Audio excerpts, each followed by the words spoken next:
就日前颱風尼坦襲澳期間，氣象局曾經預報考慮改掛8號風球，但係最後只係維持3號風球。運輸工務司司長羅立文對當日氣象局嘅通報冇解釋點解唔掛8號風球，而對公眾造成影響及不便致歉。颱風尼坦襲澳期間，氣象局曾經預報考慮改掛8號風球，但一直都係話考慮，最終都冇改掛8號風球嘅。星期二，氣象局開記者會解釋，決定係咪改掛8號風球，一直都係根據科學數據。當日局長馮瑞權並冇道歉。事件發酵2日之後，運輸工務司司長羅立文回應事件時，對颱風當日氣象局嘅安排對公眾造成影響同不便致歉。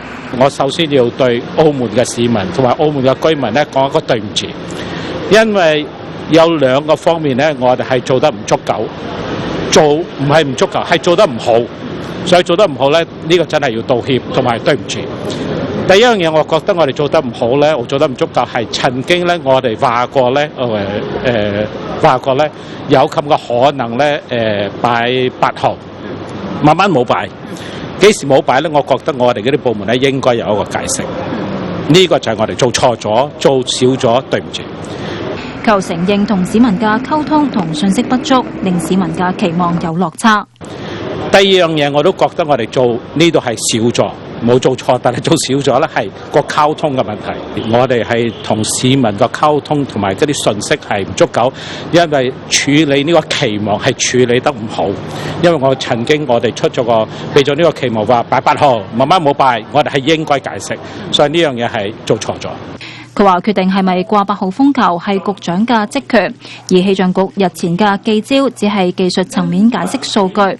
日前已經同局長開咗會，商量日後點樣改善，希望公眾俾機會。當然我哋有商有量有傾計，只要係有咩做得好，有咩做得唔好，有咩做得夠，有咩做得唔夠，下一次希望做好啲，好唔好啊？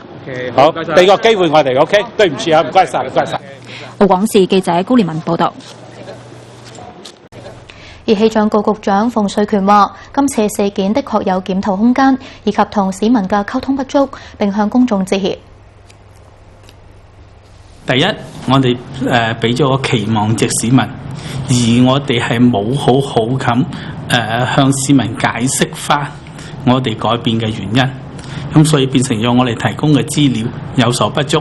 咁呢一個係我哋缺失嘅主要嘅一個方面，有做得不足之處，令到市民不便嘅話咧，我好衷心咁向市民道歉，我完全係同意向市民道歉嘅。係，對唔住。佢話經內部開會討論之後，希望增加3號風球同8號風球間嘅信息發布。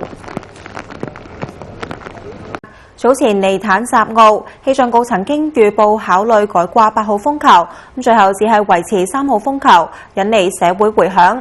氣象局承認有做得不足之處，會盡快理順運作，清晰掛風球標準，同埋提升發布速度。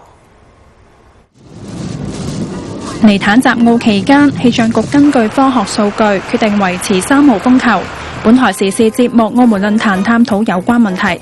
有市民認為當局向社會公布相關數據同指引嘅速度應該更加頻密，亦有市民認為當局唔應該只看科學數據。根本喺嗰個科技監測入邊，你有冇環帶啲咁嘅嘢，已經可以見到係咪真係會發生暴雨嘅？呢啲咁簡單嘅科學都搞唔掂嘅，你而家話唔掛8號風球就係科學。航空公司其實喺1號嘅8點鐘已經取消咗20幾班嘅航班。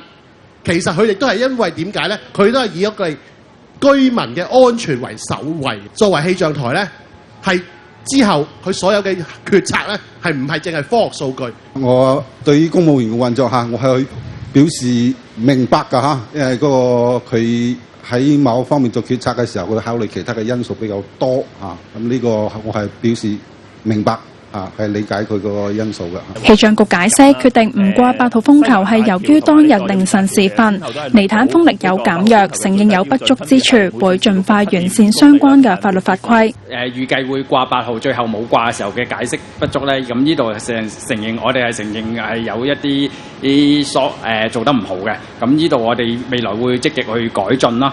咁而關於提到嗰個16/2000號行政命令呢，我哋亦都會主動咁樣去重新檢視翻，咁以市民大眾嘅安全為依歸啦。佢又話會不斷更新設備，加快擴大發放信息嘅平台，提升氣象服務同水平。下半年會向唔同嘅民防機構或者社團收集意見，清晰掛風球嘅標準，保障市民安全。而立法議員陳美儀就認為當局誤判今次事件，又質疑當局點解唔做好設備維修保養工作。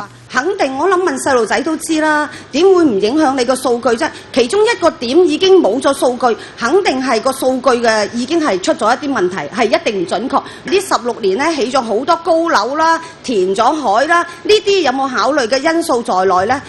而群力智庫副理事長雷文強認為，當局除咗要理順運作，亦都要做好民防機制。至於有聲音要求氣象局局長問責下台，佢就認為局長馮瑞權冇涉及違法，無需要引咎辭職，現階段應該要盡快完善當局嘅運作。澳廣視記者容麗梅報導。氣象局局長馮瑞權上一年11月1號起以定期委任方式獲續任1年。